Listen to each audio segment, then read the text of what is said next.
Quero trazer também aqui para a nossa conversa, ele que está chegando na nossa programação, James Gulbranson, CIO da NCH Capital. James, seja muito bem-vindo, obrigada pela sua presença de volta aqui na nossa programação.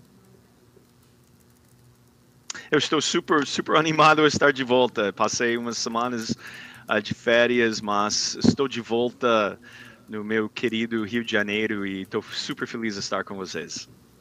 Obrigada, a gente também. James, semana importante, inclusive, né? Quero começar falando um pouquinho mais sobre essa reunião do Fed na quarta-feira. Muitas expectativas, né? Acho que bem muito precificado, enfim, essa alta de 0,25 ponto percentual, que o mercado está atento mesmo é no comunicado, né? Alguns analistas ainda acreditam ali, têm dito que deve ser bem difícil do Fed conseguir trazer a inflação de volta à meta ali a 2%, sem conseguir provocar uma recessão na economia americana. Há essa expectativa, principalmente em relação a esse tom, né? Se o Fed vai trazer alguma sinalização, se vai permanecer sendo ali data depending, olhando exatamente a cada dado. Mas eu queria entender um pouco da sua visão e da expectativa que você está para essa reunião do Federal Reserve desta semana.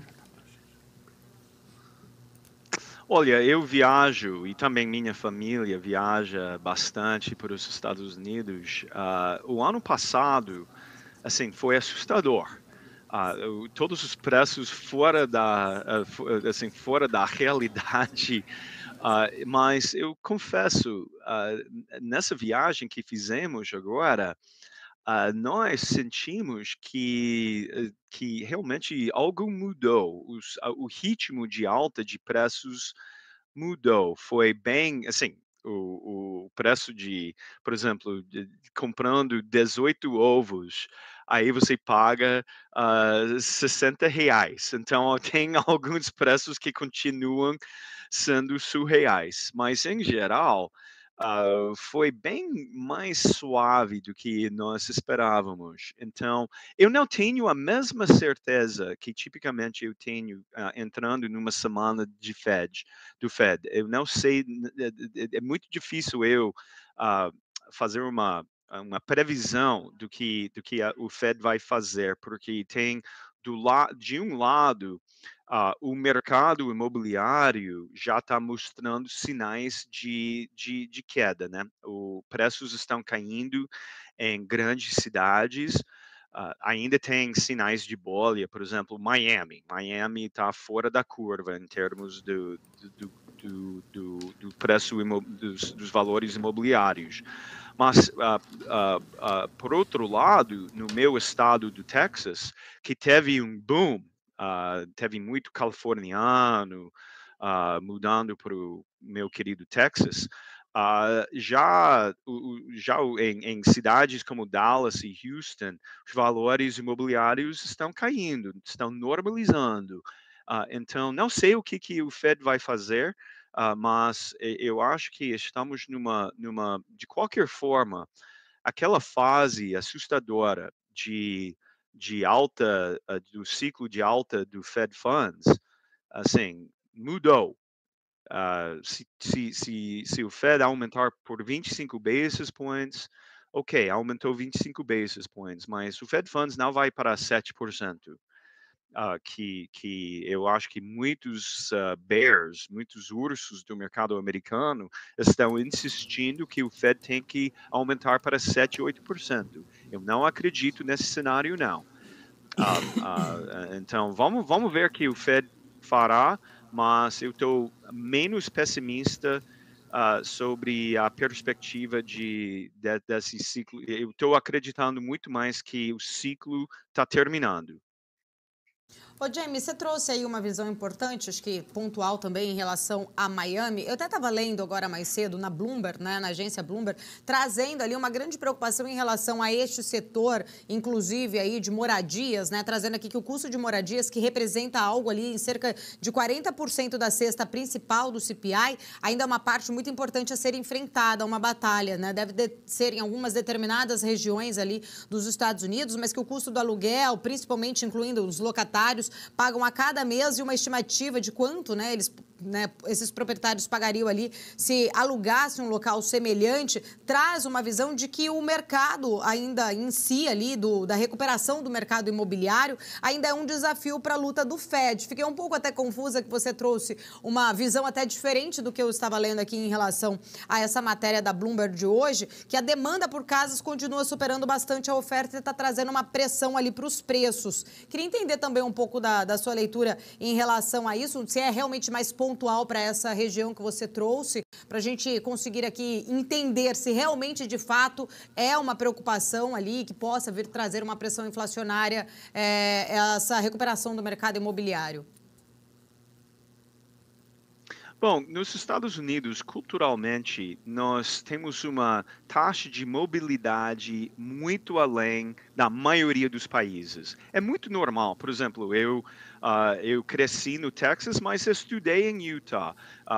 Amigos meus que cresceram comigo em Dallas estudaram em Columbia, na Columbia University em Nova York, estudaram na Flórida. E aí mudaram para Seattle. Eu tenho um irmão que mora em Seattle, ou minha mãe mora em Los Angeles, etc. Então, a gente tem essa cultura de mobilidade que talvez não exista tanto quanto aqui no Brasil.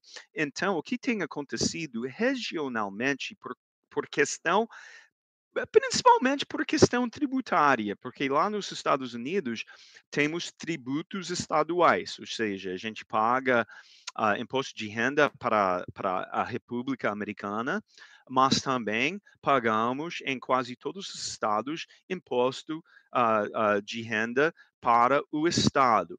Tem algumas exceções, inclusive o grande estado, a República do Texas, meu estado, não se paga imposto de renda estadual. Também na Flórida. Então, teve especialmente durante Covid, em que, por motivos esquisitos, o governador ruim do estado da Califórnia, o Gavin Newsom, talvez o pior dos Estados Unidos, ele fechou a economia, convidou assim, elementos dentro da sociedade que não foram talvez beneficiantes para o Estado, e aí teve muito californiano que fugiu e foi para onde? Principalmente para Utah, para Texas e Colorado. E aí, naqueles 3 estados, teve um boom extraordinário nos preços, nos valores imobiliários. Também em Nova York, o estado ficou muito assim fechado por demais tempo. Também lá, se você mora em Manhattan, eu já morei em Manhattan 7 anos da minha vida, você paga seus 36% para o governo federal. Depois, tem o grande prazer para pagar 12% para o estado de Nova York. E se mora em Manhattan, tem ainda mais o grande prazer a pagar mais 8 a 10%, dependendo da sua renda, para o município de Manhattan. Então, você acaba pagando mais que metade da sua renda em imposto que não volta. Então, tem muito novo iorcano, especialmente de Manhattan, que mudou para Flórida, que é muito um movimento bem comum de novo iorcano mudando para o nordestino americano é de Massachusetts, Connecticut, Nova York, New Jersey, né? E então o nordestino americano em geral migrou para a Flórida, onde também não se paga imposto estadual. E tem um republicano que talvez vá se eleger como presidente, o Ron DeSantis lá como governador. Então é um mundo totalmente diferente do que o estado socialista de Nova York. Então, teve essa movimentação, e aí que impulsionou, principalmente, o mercado de Miami. Então, essa questão regional é muito importante na avaliação dos preços imobiliários, dos valores imobiliários, e em Miami ainda não. Ainda não estamos enxergando uma normalização dos valores. Texas, sim, já estamos com. Texas é um estado grande, enorme, é tipo Minas mais Bahia em tamanho. Então tem muito terra. mas estamos já vendo essa normalização. Até o Elon Musk mudou para o Texas, mudou para Austin, a capital. Mas em outros estados, por exemplo, Las Vegas, em Nevada, que também não tem imposto estadual, já estamos vendo uma normalização para baixo. Em Utah, que é um milagre econômico, o estado mais libertário dos Estados Unidos, já estamos vendo uma normalização dos preços imobiliários. Mas ainda falta ver essa normalização em Miami, mas provavelmente vai vir.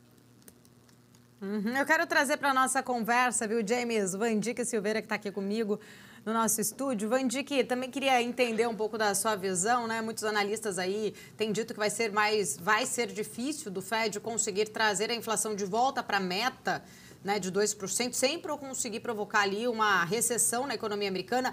Parte já acredita que vai ser o pouso suave, porém com uma possível, né, ali recessão, pelo menos para alguns trimestres, uma recessão mais técnica, que consiga ali ser provocada, né, por conta dessa desaceleração econômica. Queria entender também um pouquinho das suas expectativas em relação a essa decisão de política monetária da economia americana. Bom dia, James. Um prazer vê-lo de novo. Já estava com saudades de você. Fazia tempo que não ouvia. Paula, aquela frase Eu também. Eu estava com muitas saudades de vocês. Aquela frase famosa de nunca apostar contra os Estados Unidos, ela é algo certamente focado no que está acontecendo hoje, né? Nunca apostar nos Estados Unidos, não apostar contra os Estados Unidos, significa que a resiliência da economia americana ela se faz notável em diversas áreas. E principalmente isso é notável na dificuldade do Fed em trazer a economia, principalmente a inflação, na direção do centro da meta de 2%. A gente viu que o emprego está pujante, mesmo com taxa de juros em elevação e uma perspectiva que eu tenho certeza que vai ser em torno de 0,25%. E eu não sei se é a última elevação, porque o emprego continua bastante pressionado.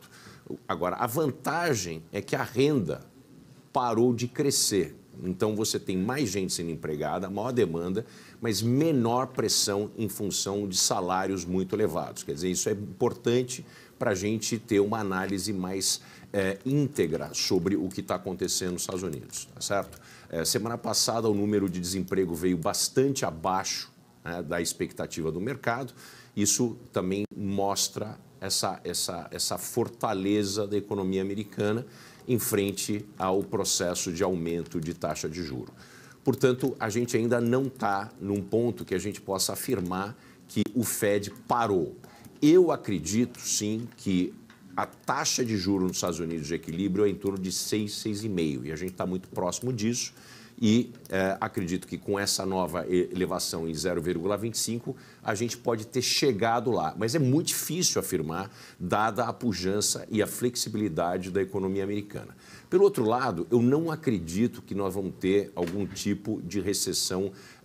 Se houver uma recessão, provavelmente no começo de 2024, uma recessão técnica e um pouso suave com uma volta bastante rápida. Todos os indicadores mostram isso. Quer dizer, a gente não tem uma redução de produção industrial que fala, os Estados Unidos estão entrando em recessão. Não, é muito mais do lado técnico, algo suave que a gente observa em função, principalmente, a renda parou de subir, mas ela se mantém elevada, o número de empregados se mantém muito alto, em 3,6%, aumentou levemente, mas a gente ainda continua em pleno emprego nos Estados Unidos. Já com relação ao real estate, esse é um problema porque existe, sim, indícios de bolhas em algumas cidades, principalmente alguns centros urbanos, como o próprio James apontou, que é a cidade de Miami e seus arredores. Tá? É muito caro morar nessa região.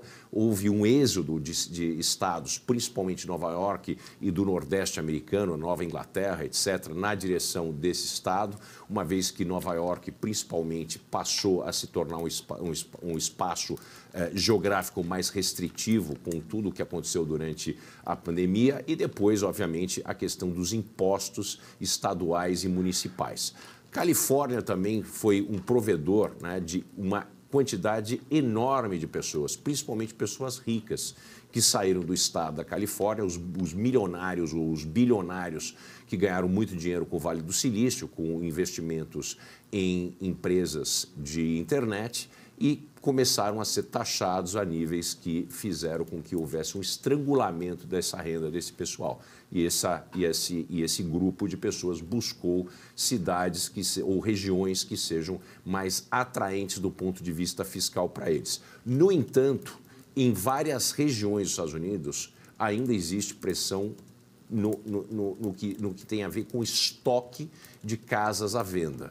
Como existe uma percepção de aumento de taxa de juro e que, com isso, o preço vai cair dos imóveis, muitas pessoas que gostariam de vender seus imóveis durante essa época do ano, que tradicionalmente é quando os americanos vendem e compram casas novas, durante o verão.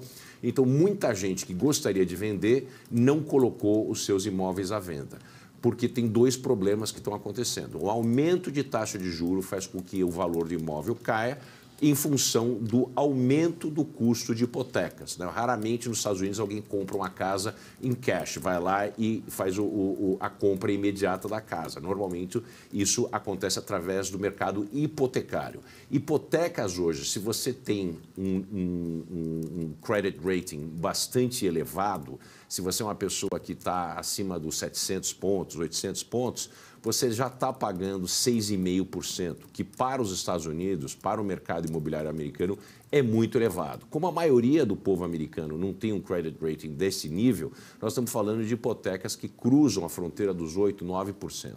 Então, isso é proibitivo. Mesmo assim, ainda existe bastante pressão para cima em várias regiões e isso é preocupante. E esse é um dos pontos, um dos itens relevantes, porque praticamente 40% do CPI tem a ver com moradia. E o Fed certamente está de olho nisso.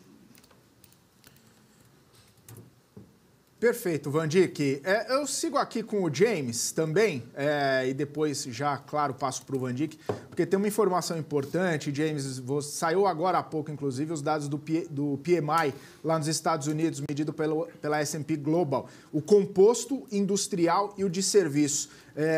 Pela leitura aqui, o industrial veio bastante forte, né? Subiu a 49 pontos em julho, a previsão era 46,2. O de serviços caiu para 52,4, a previsão era 54, dando uma arrefecida mesmo assim acima dos 50 pontos, que é aquele patamar de expansão. O composto caiu a 52, a previsão era 53. Ô James, inclusive eu estava percebendo que os indicadores, as bolsas americanas, né, a Nasdaq passou a cair, né, virou sinal, o S&P perdeu força, começou uma leve trajetória de queda depois do ímpeto inicial. Esses dados dos PMIs que saíram agora aí de lá dos Estados Unidos acabaram mostrando que, de repente, um PMI de serviço, que é uma preocupação bastante forte do Fed, né, a inflação de serviço, está arrefecendo, mas mesmo assim ainda está bastante alta, né? E a indústria crescendo. É aquela coisa que a notícia nem sempre tá tão interessante assim e colaborando com para uma decisão do Federal Reserve de sinalizar pelo menos só essa elevação de agora, de quarta-feira, né? Talvez os dados possam piorar um pouco a percepção do mercado em relação à economia americana.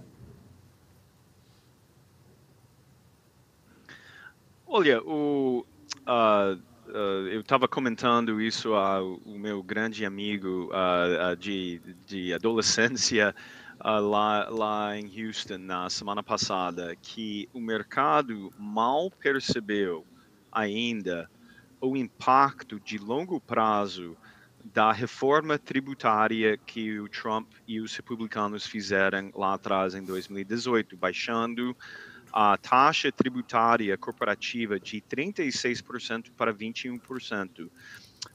E eu acredito que, por exemplo, com essa força quase constante, fora alguns meses durante a pandemia, mas essa força quase constante que a área industrial dos Estados Unidos tem mostrado, é incrível. Então, sim, o mercado agora, com esses dados, vai quase vai precificar 25 basis points como dado. Porém, temos que lembrar, assim, eu concordo 100% com o que meu amigo Vundik falou. Acho pouco provável os Estados Unidos entrar em recessão. É muito pouco provável. Até vi alguns analistas aqui no Brasil falando sobre o segundo semestre, que até são gestores que eu respeito muito. Também gestores nos Estados Unidos que eu respeito muito, falando sobre recessão, falando sobre problema econômico, mas eu acho que o mundo não reconheceu o impacto de longo prazo de uma empresa americana podendo produzir, porque antes não tinha benefício fiscal para produzir nos Estados Unidos. Assim, tinha benefício fiscal para montar uma empresa na Irlanda, que aí seria dona de fábricas em países em que poderia fazer fabricação do seu produto por bem mais barato. Agora, assim, não faz muito mais sentido fazer isso enquanto os Estados Unidos deixou repatriação sem imposto, que agora você tem benefícios fiscais de aceleração de depreciação, para montar fábrica, para fazer toda a fabricação do seu produto dentro dos Estados Unidos e ainda assim pagar um imposto quase assim é surreal quanto a gente paga aqui no Brasil em comparação com os Estados Unidos hoje em dia.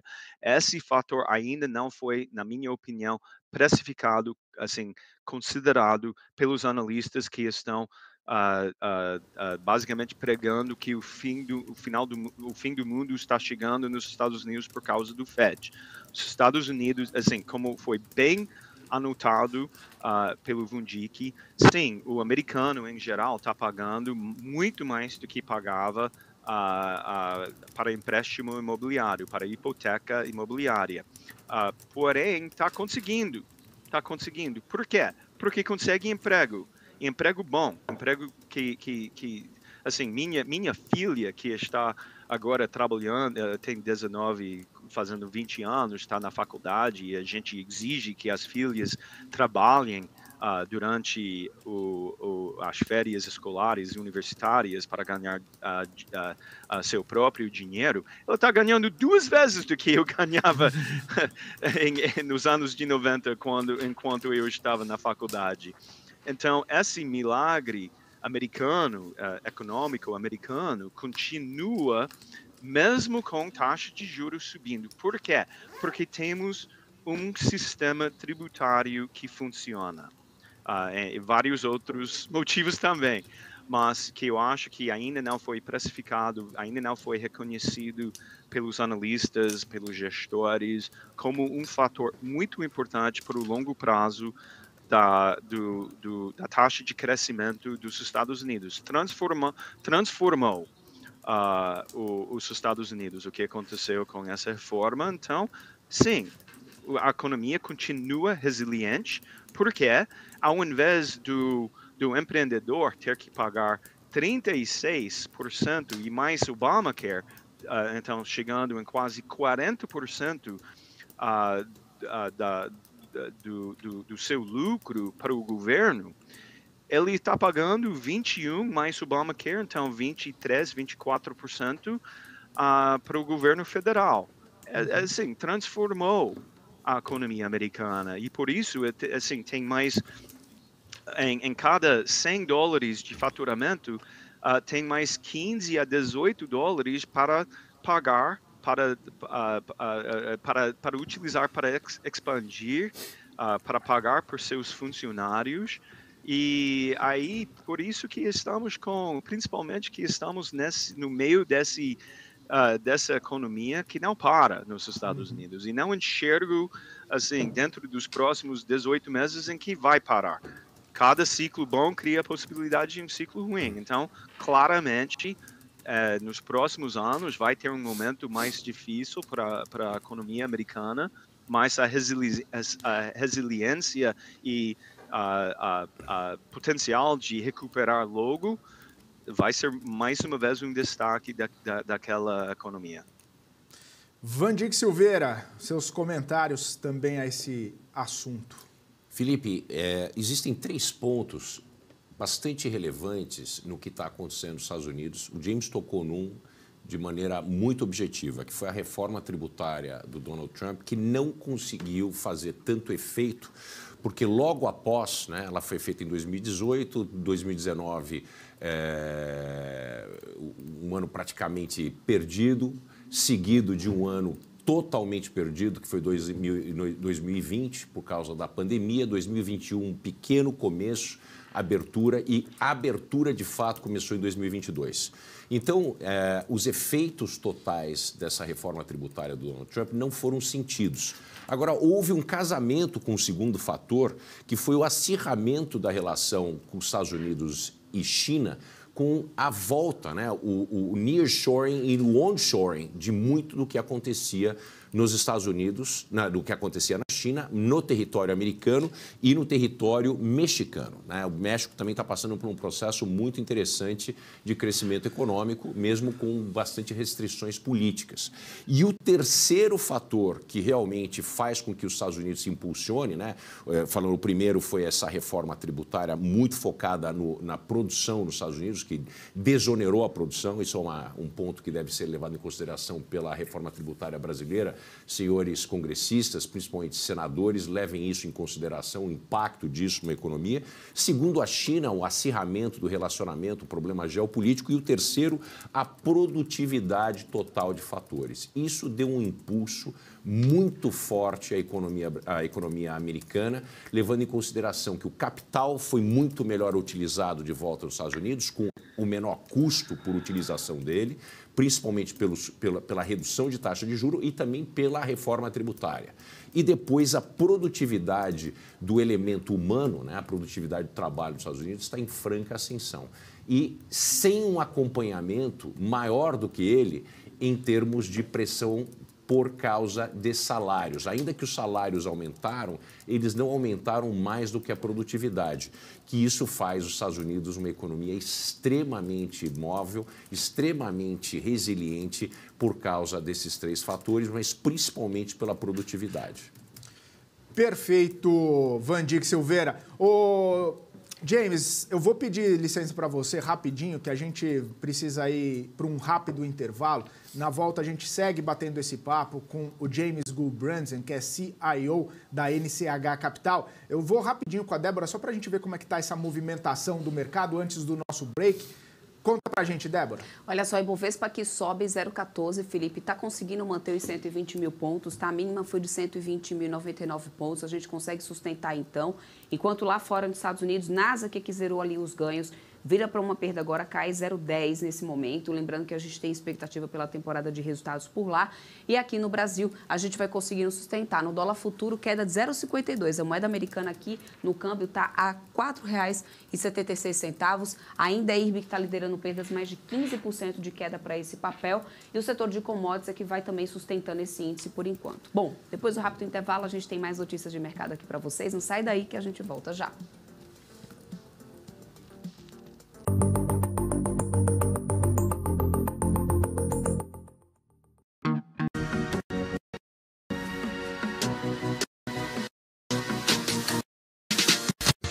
BMC News, informação que gera valor.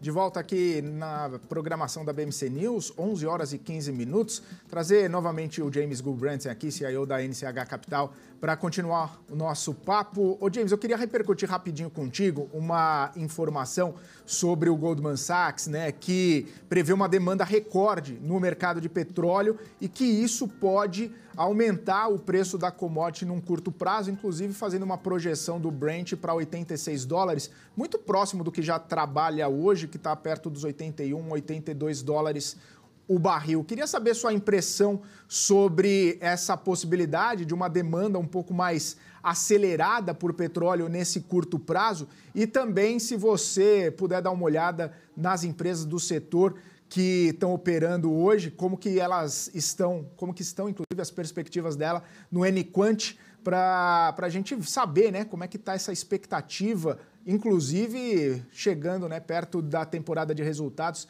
Petrobras divulga na semana que vem. Enfim, como que está essa perspectiva sua aí para petróleo? Você acompanha essa expectativa do Goldman Sachs por uma demanda mais elevada nesse curto prazo?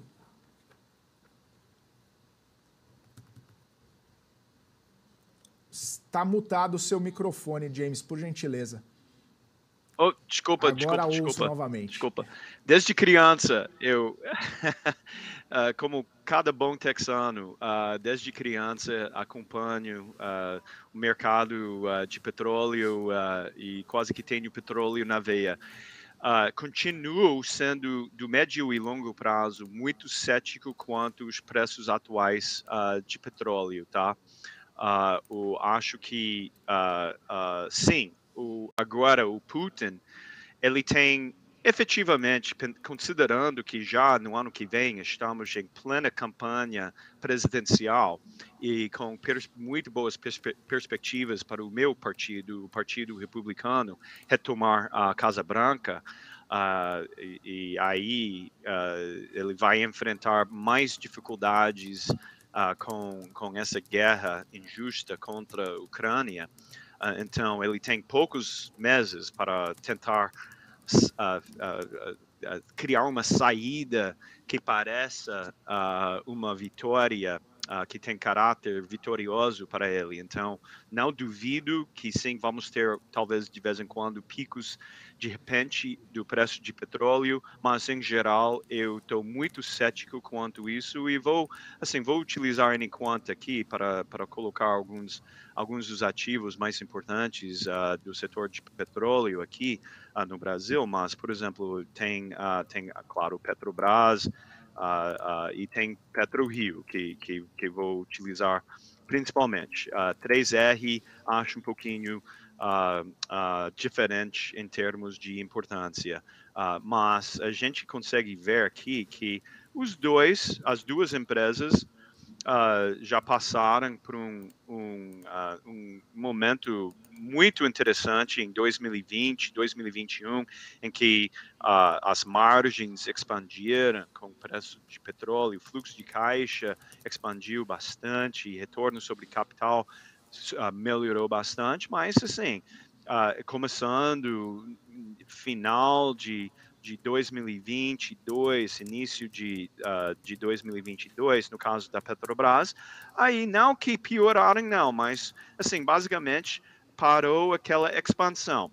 Uma parada de expansão, de margem, não quer dizer um sinal de venda, não. Essa área que a gente chama de retração é basicamente uma área em que é um sinal de prestar mais atenção ao valuation e aos fundamentos, mas não necessariamente indica uma venda.